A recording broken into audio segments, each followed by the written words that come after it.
رسول پاک صلی اللہ علیہ وسلم کے دنیا میں مبعوث ہونے سے پہلے دو قبیلے تھے، ایک قبیلہ بنو بکر، ایک بنو تغلب۔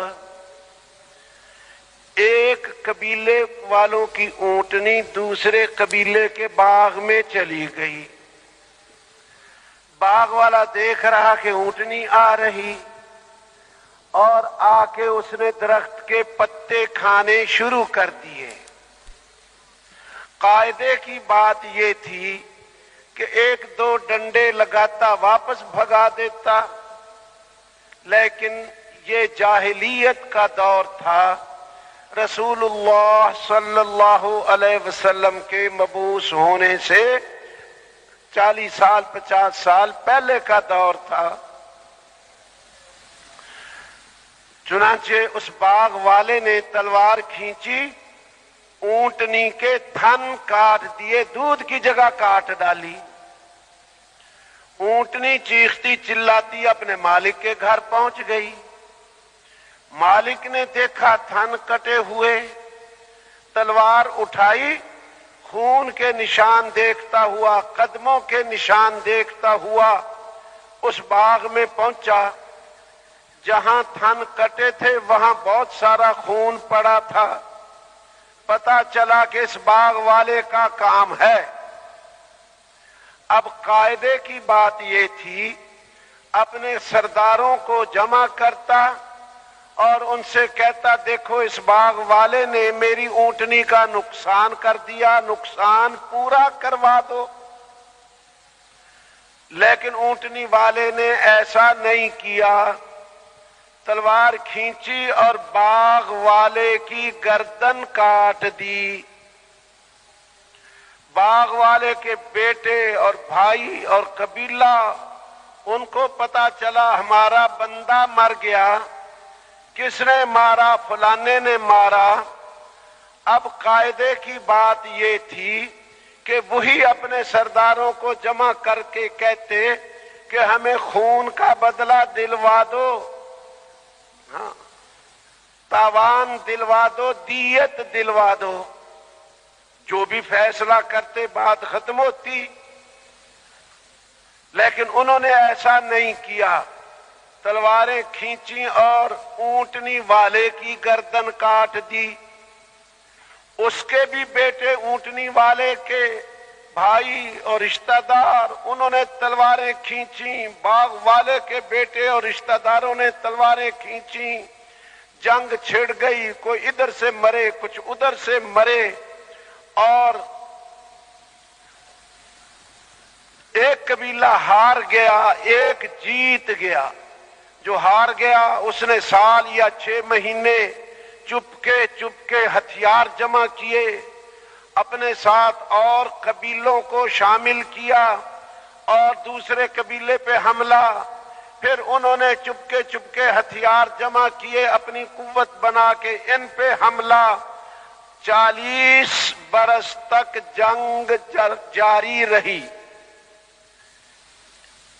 حرب بسوس اس جنگ کا نام تھا، سارے عرب میں پھیل چکی۔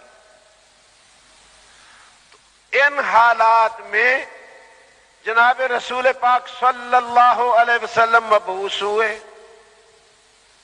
پھر انہی لوگوں میں سیدنا ابوبکر صدیق جیسے، سیدنا عمر رضی اللہ عنہ جیسے، سیدنا عثمان، علی، طلحہ، زبیر اور مہاجرین انصار 10 مبشرہ، ایسے مبارک لوگ تیار ہوئے جن کے بارے میں، ان کی مدح میں، ان کی تعریف میں قرآن اترا آسمانوں سے۔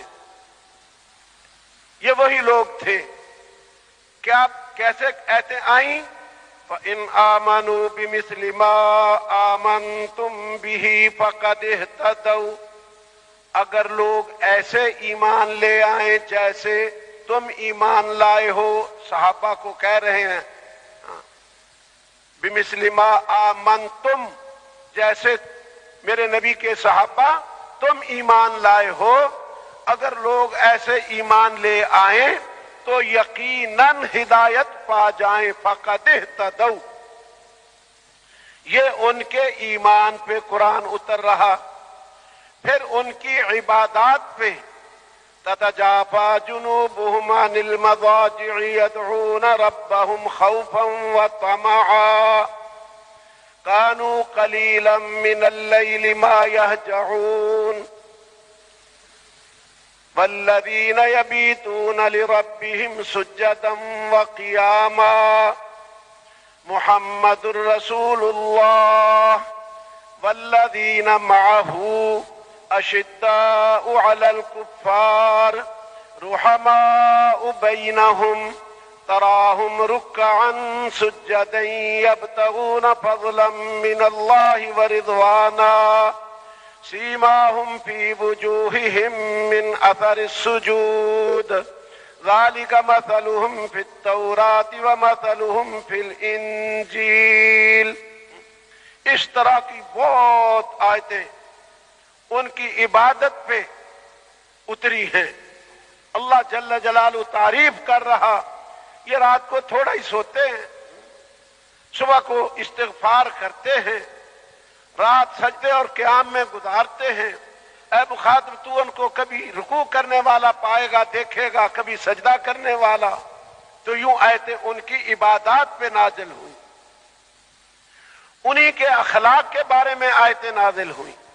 یؤثرون علی انفسہم ولو کان بہم خصاصہ، خود حاجت مند ہے، اپنی حاجت قربان کر رہا اور دوسروں کی حاجتیں پوری کر رہا۔ وَيُطْعِمُونَ الطَّعَامَ عَلَى حُبِّهِ مِسْكِينًا وَيَتِيمًا وَأَسِيرًا، کھانا کھلاتے ہیں اللہ کی رضا کے لیے یتیم، مسکین، قیدی کو۔ تو یوں ان کے اخلاق کے بارے میں قرآن اتارا جا رہا ہے۔ تو دیکھنے والی بات یہ ہے ان حالات سے ان حالات پہ امت کیسے آئی، یہ ہے دیکھنا، دیکھنے والی بات یہ ہے۔ جب رسول پاک صلی اللہ علیہ وسلم پہ شروع میں پہلی وحی آئی، آپ اکیلے تھے۔ یہ باتیں دھیان سے سننی ہیں، ہاں دھیان سے سننی ہے۔ ہم ایک کام کے لیے آئے ہیں، ایک محنت سیکھنے کے لیے آئے ہیں، ہمارے سامنے ایک مقصد ہے۔ ہم ساری انسانیت میں ایک تبدیلی لانا چاہتے ہیں۔ کون سی تبدیلی؟ جو امام الانبیاء حبیب خدا حضرت محمد مصطفیٰ صلی اللہ علیہ وسلم لائے تھے۔